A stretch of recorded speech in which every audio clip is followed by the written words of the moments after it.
오늘 이 새벽에 하나님께서 우리에게 주시는 하나님 말씀은 사도행전 17장 16절에서 34절까지 말씀입니다. 저와 여러분이 한 절씩 나누어서 교독합니다. 바울이 아덴에서 그들을 기다리다가 그 성에 우상이 가득한 것을 보고 마음에 격분하여 그 땅에서는 유대인과 경건한 사람들과 또 장터에서는 날마다 만나는 사람들과 별로하니 어떤 에피쿠로스와 스토아 철학자들도 바울과 쟁론할세 어떤 사람은 이르되 이 말쟁이가 무슨 말을 하고자 하느냐 하고 어떤 사람은 이르되 이방 신들을 전하는 사람인가 보다 하니 이는 바울이 예수와 부활을 전하기 때문이라. 그를 붙들어 아레오바고로 가며 말하기를 내가 말하는 이 새로운 가르침이 무엇인지 우리가 알 수 있겠느냐. 내가 어떤 이상한 것을 우리 귀에 들려주니 그 무슨 뜻인지 알고자 하노라 하니 모든 아는 사람과 거기서 나그네 된 외국인들이 가장 새로운 것을 말하고 듣는 것 이외에는 알릴 시간을 쓰지 않습니다. 바울이 아레오바고의 가운데 서서 말하되 아덴 사람들아 너희를 보니 범사에 종교심이 많도다. 내가 다니며 너희가 위하는 것들을 보다가 알지 못하는 시대계라고 새긴 한도 보았으니 그런즉 너희가 알지 못하고 위하는 그것을 내가 너희에게 알게 하리라. 우주와 그 가운데 있는 만물을 지으신 하나님께서는 천지의 주제시니 손으로 지은 전에 계시지 아니하시고 또 무엇이 부족한 것처럼 사람의 손으로 섬김을 받으시는 것이 아니니 이는 만민에게 생명과 복과 만물을 지니시니라. 인류의 모든 족속을 한 혈통으로 만드사 온 땅에 살게 하시고 그들의 연대를 정하시며 거주의 경계를 한정하셨으니 이는 사람으로 꼭 하나님을 거두어 찾아 발견하게 하려 하시기에 그는 우리 각 사람에게서 멀리 계시지 아니하니라. 우리가 그를 힘입어 살며 기롱하며 존재하느니라. 너희 시인 중 어떤 사람들의 말과 같이 우리가 그의 소생이라 하니 이와 같이 하나님의 소생이 되었은즉 하나님을 금이나 은이나 고래나 사람의 기술과 고안으로 새긴 것들과 같이 여길 것이 아니니라. 알지 못하는 시대는 하나님이 간과하셨거니와 이제는 어디든지 사람에게 다 명하사 회개하라 하셨으니 이는 정하신 사람으로 하여금 천하를 공의로 심판할 날을 작정하시고 이에 그를 죽은 자 가운데서 다시 살리신 것으로 모든 사람에게 믿을 만한 증거를 주셨음이라 하니라. 그들이 죽은 자의 부활을 듣고 어떤 사람은 조롱도 하고 어떤 사람은 이 일에 대하여 내 말을 듣겠다 하니 이에 바울이 그들 가운데서 떠나매 다 같이 읽겠습니다. 몇 사람이 그를 가까이 하여 믿으니 그 중에는 아레오파고 관리 디오니시오와 다마라라 하는 여자와 또 다른 사람들도 있었더라. 아멘. 좋은 아침입니다. 우리는 지난 새벽 베레아에서 전도한 바울과 실라에 대해 살펴보았습니다. 베레아 전도의 특징이 무엇이었습니까? 복음을 받아들이는 베레아 사람들의 성품이었습니다. 간절한 마음으로 말씀을 받고 이것이 그러한가에 날마다 성경을 상고한 것 말이지요. 이러한 성품을 저자 누가는 유게네스, 즉 너그러운 마음이다 또는 신사적이다고 했던 것이고요. 성경적 용어로 하면 옥토인 것이지요. 저는 우리 식구들의 마음밭이 유게네스, 옥토가 되시기를 축복합니다. 그래야 성령의 열매가 풍성하게 맺히니까요. 사랑과 희락과 화평과 온유와 절제.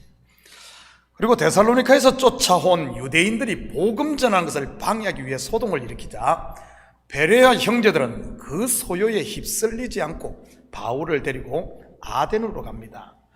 오늘은 아덴 전도에 대해 공부해 보도록 하겠습니다. 16절입니다. 바울이 아덴에서 그들을 기다리다가 그 성에 우상이 가득한 것을 보고 마음에 격분하여. 여러분, 아덴이 어떤 곳입니까? 지금의 아테네 말이지요. 아덴은 헬라 제국의 수도였을 뿐만 아니라 헬레니즘 문화의 중심부였습니다. 거기다가 우상의 수도이기도 했던 곳이고요. 로마 황제 네로 시대에는 아덴의 이 광장에 서 있던 우상들만 해도 300개가 넘었고 기타 우상은 3만 개가 넘었다고 합니다. 이러한 우상의 조각상들을 본 바울, 와, 아름답다 하면서 감탄했을까요? 아니면 강 건너 불구경하듯 그냥 지나쳤을까요? 아닙니다. 마음의 격분이 일어났습니다. 여러분은 어떻습니까? 하나님이 영광받아야 할 곳에서 사람이 영광받고 불의를 볼 때 말이지요. 분명 성령을 받은 하나님의 사람이라면 속에서 격분이 일어날 것입니다. 물론 사람의 성격에 따라 그것을 억누르는 사람도 있고 밖으로 표출하는 사람도 있는 것이고요. 이러한 불의를 보고도 아무런 감각이 없다면 문제가 있는 것 아니겠어요? 진정한 용기가 무엇인 줄 아십니까? 나서야 할 때 나서는 것입니다. 17절입니다. 회당에서는 유대인과 경건한 사람들과 또 장터에서는 날마다 만나는 사람들과 변론하니, 바울은 잠잠하지 않았습니다.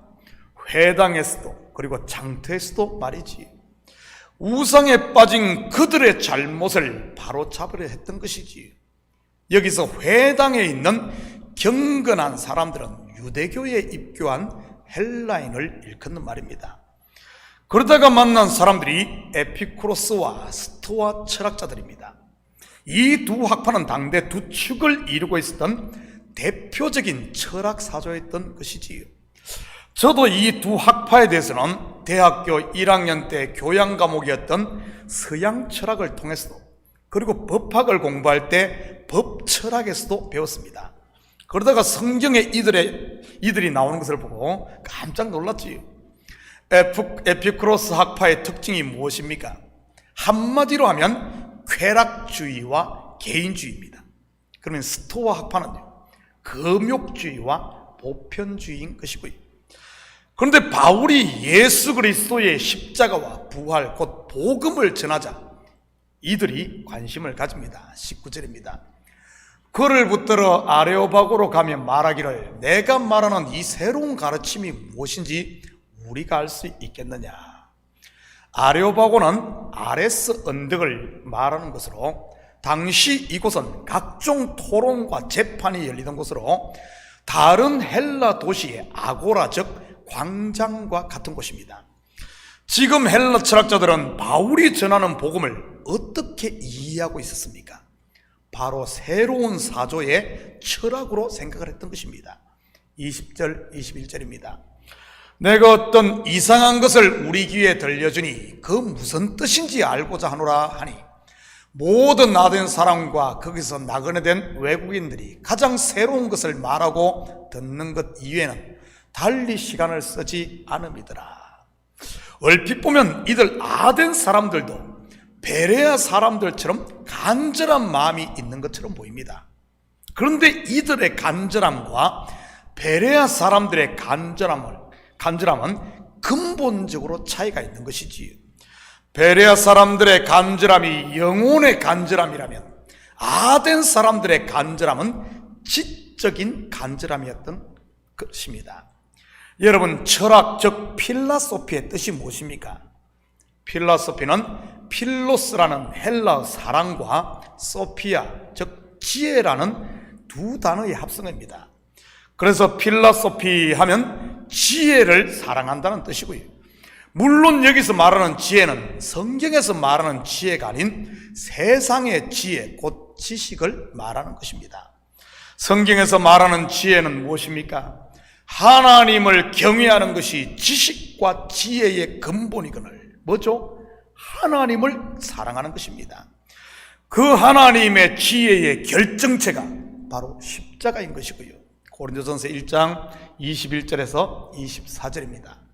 하나님의 지혜에 있어서는 이 세상이 자기 지혜로 하나님을 알지 못하므로 하나님께서 전도에 미련한 것으로 믿는 자들을 구원하시기를 기뻐하셨도다.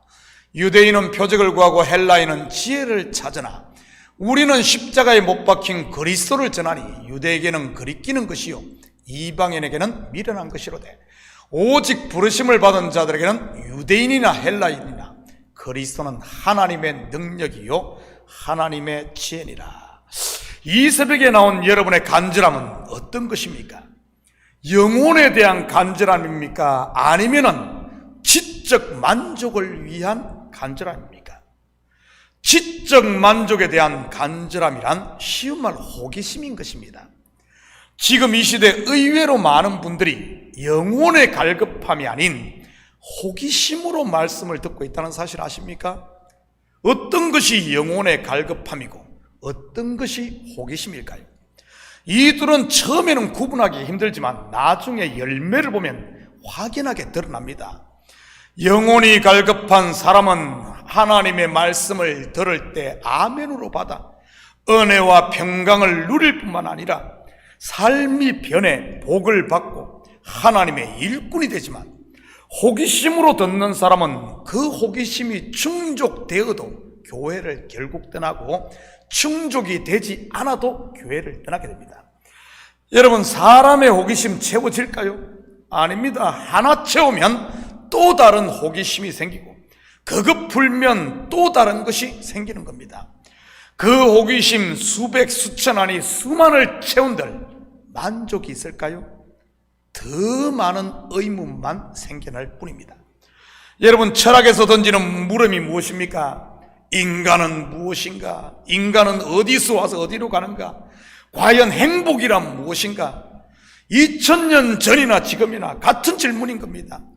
그건 명쾌한 답이 있던가요? 없습니다. 의문만 계속 키울 뿐이지. 저는 우리 식구들이 이런 허탄한 것이 아닌 우리의 영혼을 만족케 하고 자유케 하는 말씀을 사모할 수 있기를 축복합니다. 그렇다면 바울이 세상 지혜를 구하는 그들에게 어떻게 복음을 전했는지 볼까요? 22절 23절입니다. 바울이 아레오바고 가운데 서서 말하되 아덴 사람들아, 너희를 보니 범사에 종교심이 많도다. 내가 두루다니며 너희를 위하는 것들을 보다가 알지 못하는 신에게라고 새긴 단도 보았으니 그런즉 너희가 알지 못하고 위하는 그것을 내가 너희에게 알게 하리라. 너희를 보니 범사에 종교심이 많도다. 내가 너희에게 알게 하리라. 뭐죠? 그들이 원하는 철학이 아닌 종교, 곧 복음을 전합니다. 천지를 창조하신 하나님으로부터 시작을 해 구세주로 보냄받으신 하나님의 독생자 예수 그리스도의 십자가와 부활에 대해 말이지요. 다시 말해 그들의 호기심, 곧 철학 논쟁을 하지 않았다는 말입니다. 우리가 전도를 하다가 믿지 않는 사람들과 논쟁을 벌일 때가 있지요. 특히 젊은 사람들 말입니다. 중고등학생들이나 대학생들 얼마나 호기심이 많습니까? 그들이 하는 대부분의 질문이 뭡니까? 천지 창조, 노아의 홍수, 홍해 기적, 오병이어의 표적, 동정녀 탄생, 이런 것들 아닙니까? 비과학적이라 믿을 수 없다는 하면서 말이지. 그러면 어떻게 접근을 합니까? 우리가 그것을 해석해 준다고 과학적 접근법이나 아니면 뭐 이렇게 접근하지 않습니까? 그러는 순간 복음은 사요나라가 되고 마는 것입니다. 아무리 명석한 과학자가 아니면 고고학자가 설명을 하고 논리를 펼친다한들 그들이 아멘하고 믿겠습니까? 하나의 문제를 풀어주면 2개의 질문이 생기고 2개의 답을 주면 4개의 질문이 생기는 것이지. 그들의 호기심을 충족시켰다고 그들이 믿을까요? 아닙니다. 바로 눈앞에선 예예할지 모르지만 돌아서면 그만인 것입니다. 저도 젊은 시절 이런 어리석은 일들을 많이 했었고요. 여러분, 복음은 설득이 아닙니다. 복음은 증거요, 선포인 것이지요. 그러면 어떤 일이 일어난 줄 아십니까? 32절에서 34절입니다. 그들이 죽은 자의 부활을 듣고 어떤 사람은 조롱도 하고 어떤 사람은 이 일에 대하여 내 말을 듣겠다 하니, 이에 바울이 그들 가운데서 떠나매 몇 사람이 그를 가까이하여 믿으니 그 중에는 아레오바고 관리 디오니시오와 다마라라 하는 여자와 또 다른 사람들도 있었더라. 여러분, 조롱을 당합니다. 누구에게요? 지적 만족만을 원하는 사람들에게, 철학, 과학을 원하는 사람들에게 하나님을 이야기하니 그들에게는 동문서답인 것이지. 그러니 전혀 알아듣지 못할 수밖에요. 그러니 결국 조롱을 하는 겁니다. 그런데 재미있는 것은 어떤 사람은 이 일에 대해 다시 듣겠다고 하는데 바울은 그들을 떠나버립니다. 그곳을. 왜일까요? 더 듣겠다고 하면 다음에 또 모여 전하여야 하는 것 아닙니까? 여러분, 그들이 정말 복음을 들으려고 했던 것일까요? 아닙니다. 또 다른 지적 만족, 곧 호기심 충족을 원했던 겁니다. 그러니 바울이 뒤도 돌아보지 않고 떠난 것이고요. 그런데 그런 우상의 도시, 철학의 도시 아덴에도 복음을 들을 귀를 가진 사람이 있었습니다. 물론 아주 극소수였지만 말이지요. 얼마나 적었으면 그 이름을 기록하고 있습니다. 누구죠? 아레오바고의 관리 디오니시오, 다마라라 하는 여자, 그리고 다른 몇 사람입니다. 바로 길 잃고 방황하는 하나님의 양들이었던 것이지요.